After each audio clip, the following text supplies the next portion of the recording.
Hey guys, how's it going?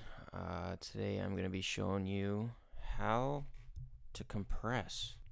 One of the weirdest things in the music production world, and everyone seems to have the most problems with it. What I'm going to do is this is just a song I've been working on for a couple days. I'm just going to put this on loop, and we're going to listen to it real quick.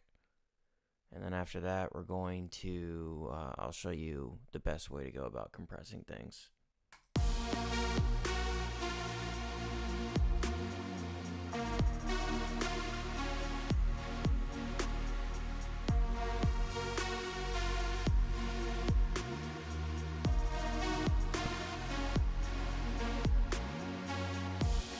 Yeah, so pretty simple drum loop.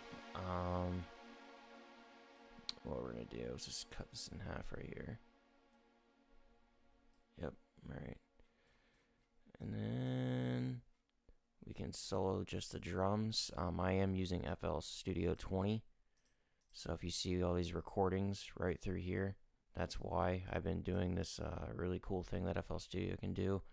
Or if you want to save CPU, you can just right click and go, where is it? Consolidate this track, and it's from track start is going to be right here, wherever the play marker is, and from song start is going to be from the beginning of the song, which is what I've been doing because I recently bought a hardware compressor. Yeah, and I'm working on modding it so I can get some new tubes in there, and I got a hardware EQ on the way as well. So yeah, pretty cool stuff. Alright, so I already have these recordings and stuff routed. So I'm going to do, I don't think I have any compression on them yet though. So I'll show you how I go about compressing things. We'll do I don't have any vocals in this song. So we're just going to do percussion, which is pretty much going to be all electronic music, especially Witch House. So we'll go.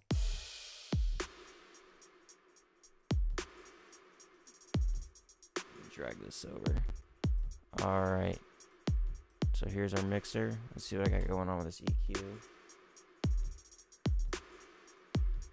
Alright, looks like I just added a little bit to the sub and took away some of that high-end clicking.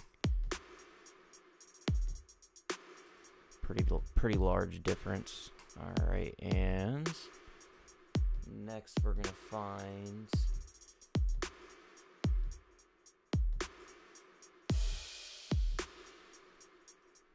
my compressor. I like to use a C1. Oop, that's the gate. Bam. Nice. My bad. Alright, and there we go. Okay. So there's the compressor. What you want to do, there's 4 things you should know about a compressor. The threshold is going to be at what dB level does the signal start being compressed. The ratio is going to be by how much it's being compressed. The higher the ratio, the more compression is going on. Attack, which is going to be how quickly it's compressed. And so how much of the signal is allowed past the threshold before it's compressed by the ratio you set it at. And release is once it ducks back down below that threshold, how long will it, the compression last for. So the trick to this is churn everything up. This is the big secret, or the secret that I have found that worked. I read it in a book, and ever since I've been doing it, I've gotten the grasp of different compressors much faster. So some things to be careful of. When I say churn all the way up, it doesn't mean churn the attack all the way up. You're going to want to make it as fast as possible, and the same thing with the release. There is a certain order that's best to do this in. I'll show you in a second. And once you have this turned all the way up, you're probably barely going to hear the signal. So you can either turn it up on your AI, so you can turn the output up on that, or you can turn it up on the output of this. But if you get to a point to where your attack time is very slow, and then you press stop and you come back 5 minutes later to work again, and you still have it turned up, there's a good chance it's gonna like wake your neighbors up and blah blah blah, because it's taking a long time for that signal to clamp down. Alright, so next thing's going to be, is this even, alright, Alright, so what I'm going to do is I'm just going to turn this up. And then when I can start hearing the thud, like I'm getting a little bit of the click right now. I just want a little bit of the click. Alright, now that I got a little bit of the click, I want that click to be steady. Like, I want it to fade out into the next click, which is not going to take much. Alright, so we've done attack, release. The next thing you want to do is going to be adjust the ratio to where it's you're getting a lot of pump from the kick, but no, it's not smothering it. So this is probably the hardest part. I just go like this, and then when I slowly hear the kick come back,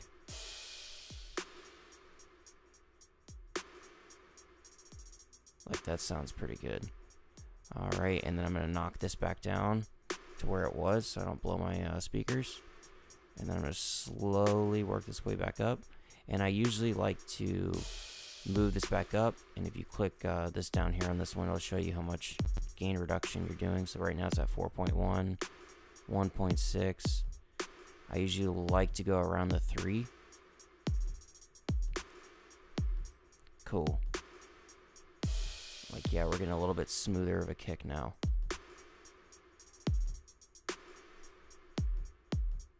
Yeah, that sounds a little bit more even. Alright, and once you do that, yeah, you can A and B the whole thing. Just press this right here. Cool. Alright. And now that we've done that, you want to go ahead, you do that individually for each instrument. You know, the kick, snare, hat, etc. And that's all being routed back into a drum bus, which I have a Slate Digital plugin on here. If you guys don't know anything about Slate Digital plugins, they're really nice. If you can't afford hardware, this is the next best thing. Let's see. So I did the same method on here. So this one's going to work a little bit different. You're going to have to turn the output all the way down on this one. And you're going to turn the threshold all the way up. And then you're going to set this threshold all the way down. And the attack is going to be all the way like that. So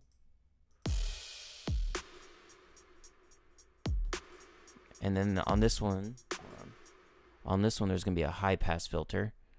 The good thing about the high pass filter is going to be it's not going to make the signal compress below a certain frequency. So if you set this, I think I have it set at like 60 hertz right now. So it's not compressing that the really thuddy part of the kick drum, or like the really low bass frequencies, because that can kind of clog the compressor up. If you don't want to set it too high either, because then like your lows get way out of control. All right, so I have this turned up, and it's gonna sound pretty bad because it's being clamped down really hard and really fast, because the threshold's all the way down, the input's all the way up, and the output's all the way down. So it's just gonna sound bad, but that's okay, because you want to hear on a drum bus, you want to hear like rhythmic ducking. Like that's what you're going for with this.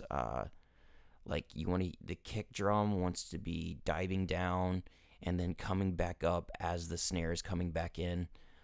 The longer you do this, like the more complex of rhythms you can integrate into your music. So let's go ahead and just mess around with this a little bit.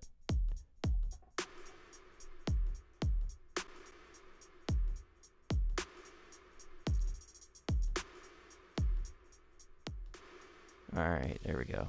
Wrong way.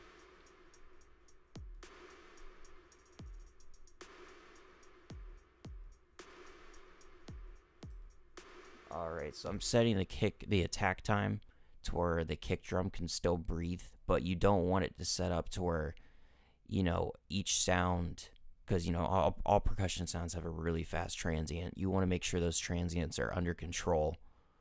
Not squish, but under control. So I'm trying to set this attack time. Alright, so I'm going to go with a faster attack time this time, just to see what happens. And then I'm going to set the release.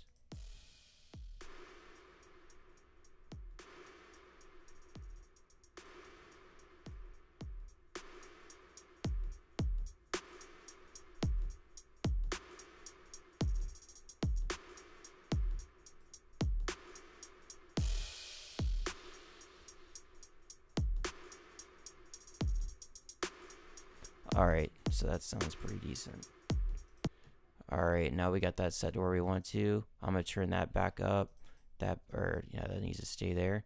And we're just going to mess with a threshold until we get between 2 and 3 gain reduction.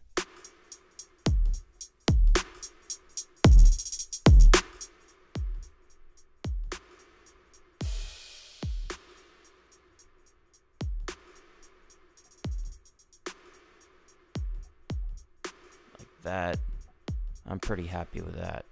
So what we're gonna do is A and B it.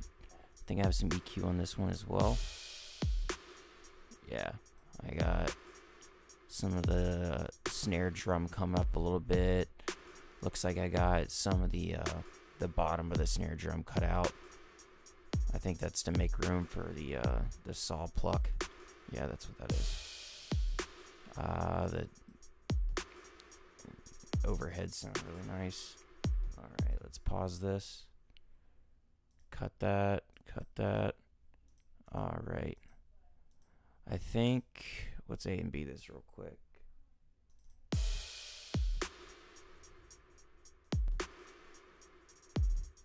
Yeah, it's a pretty big difference.